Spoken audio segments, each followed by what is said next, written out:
नमस्कार दोस्तों। उम्मीद है कि आप लोग कोरोना से अपना पूरा बचाव कर रहे होंगे और आप सबकी इजाज़त से फिलहाल के लिए मास्क हटा रहा हूँ ताकि मेरी आवाज़ साफ साफ रिकॉर्ड हो सके। दो बातें जो आज खास तौर पर इस वीडियो चैट में आपके साथ करने आया हूँ वो ये कि श्रमिक कानूनों में बदलाव को लेकर देश में एक नई बहस खड़ी हो रही है।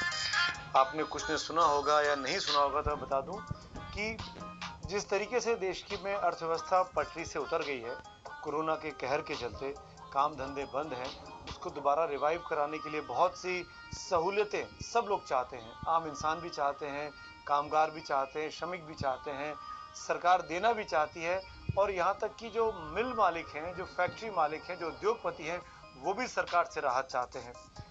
उसकी कुछ वजह है। हमको इसके बहुत गहरी और आपस में उलझी हुई एक कॉम्प्लेक्स सिचुएशन पैदा हो गई है, क्योंकि आपको अर्थव्यवस्था को ऊपर भी लेके आना है और आपको राहत भी हर वर्ग को देनी है। लेकिन जब आप मजदूर को भी राहत देंगे और मालिक को भी राहत देंगे तो आपस में दोनों के हितों का टकराव होता है। ऐसे में बैलेंस बना के चलने की सबसे ज्यादा जरूरत है। इस वक्त में हम सब जानते हैं कि कोरोना की दवाई हमारे हाथ में नहीं है, कोई टीका नहीं आया है, उसको आने में अभी वक्त लगेगा, 6 महीने से साल भर तक लग सकता है उसका इजाद होने में। फिर वो जब तक मार्केट में आएगा, उपलब्ध होगा, आम इंसान के खरीदने लायक बनेगा, उसमें कुछ और वक्त आप और जोड़ लीजिए। तो इन परिस्थितियों में अगर साल डेढ़ साल का वक्त लगता है तो क्या साल डेढ़ साल तक देश लॉकडाउन में रहे? क्या आप चाहेंगे साल डेढ़ साल तक आपका काम धंधा बंद रहे? कोई नहीं चाहेगा ऐसा, क्योंकि अगर काम धंधा बंद रहेगा तो लोग बाग भुखमरी की नौबत आ जाएगी, जैसा कि हम मजदूरों के पलायन की तस्वीरों में देख रहे हैं। जैसा कि हमने कल महाराष्ट्र में ट्रेन एक्सीडेंट में देखा कि कैसे सोए हुए मजदूरों पर से ट्रेन गुजर गई, जिसमें किसी की भी गलती नहीं है। बेचारे मजदूर जो हैं वो थक गए थे, रेस्ट करने लगे, ऊपर से ट्रेन आई, गुजर गई, ट्रेन ने हॉर्न बजाया, उन्होंने सुना नहीं, इतनी उनमें थकान थी।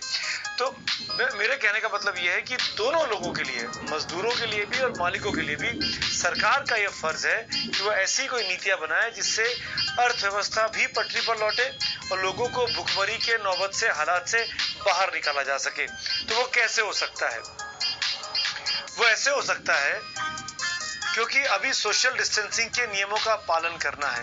आप अपनी फैक्ट्री में, अपने काम धंधे पे 100% लोगों के साथ काम नहीं कर सकते। तो अब सरकार यही कह रही है तमाम मिल मालिकों से, तमाम उद्योगपतियों से, तमाम ओनर से कि आप अपने धंधे को सिर्फ 8 या 10 घंटे या 12 घंटे में मत बांटिए। आप लोगों की ड्यूटीज को दिन भर में फैला दीजिए, 24 घंटे के वक्त में काम करिए और लोगों की शिफ्ट लगाइए, पालियों में काम करिए। एक साथ पता लगा एक कमरे के अंदर 10 आदमी काम करते हैं, वो उतनी ही छोटा सा एक एमएसएमई सेक्टर का काम है, 10 के 10 एक साथ वहां मौजूद रहे तो सोशल डिस्टेंसिंग कैसे हो पाएगी? तो सरकार ने ये सुझाव दिया है तमाम जो एमएसएमई सेक्टर के जो जानकार हैं उनके साथ बैठकर कि आप 10 कमरों के कमरे में आप 4 मजदूरों को बुलाइए एक बार में, उनसे एक चौथाई काम कराइए और वो शिफ्ट बढ़ा दीजिए। अगर 8 घंटे काम करते थे तो 10 घंटे या 12 घंटे काम कराइए ताकि प्रोडक्शन पे उतना विपरीत असर ना पड़े। तो एक बीच का रास्ता निकालने की कोशिशें कर रही हैं और उसी कोशिश में कुछ राज्य सरकारों ने, ये राज्य सरकारों की बात कर रहा हूँ जिसमें बीजेपी की भी है, जिसमें कांग्रेस की भी है, उन्होंने अपने अपने राज्यों में कुछ श्रम कानूनों में जो कि बहुत सख्त थे उसमें ढिलाई बरत दी है। और ढिलाई इसीलिए ताकि जो उद्योगपति हैं, जो ओनर्स हैं, उनको कुछ राहत मिल सके, क्योंकि अभी कानून बहुत कड़े हैं और अगर वही कानून रहे तो अर्थव्यवस्था को पटरी पर लाने में दिक्कत हो जाएगी। अब मैं उदाहरण के लिए आपको बात करता हूँ सिलसिलेवार तरीके से। उत्तर प्रदेश की बात करता हूँ तो उत्तर प्रदेश में योगी सरकार ने 3 साल के लिए लेबर लॉज के कुछ नियमों को निलंबित कर दिया है, सस्पेंड कर दिया है, यानी अगले 3 साल तक वो नियम प्रदेश में नहीं लगेंगे। उसमें जो खास चीजें जो नहीं हटाई गई हैं वो मैं अंडरलाइन कर रहा हूं। नौकरी से लोगों को हटाना ये आप नहीं कर सकते। अगर हादसे के दौरान, अगर नौकरी करते के दौरान कोई हादसा हो जाए, हादसे का शिकार हो जाए तो उसको कंपनसेशन देना पड़ेगा, ये भी रखा हुआ है। और समय पर वेतन मिले मजदूरों को, ये भी रखा हुआ है।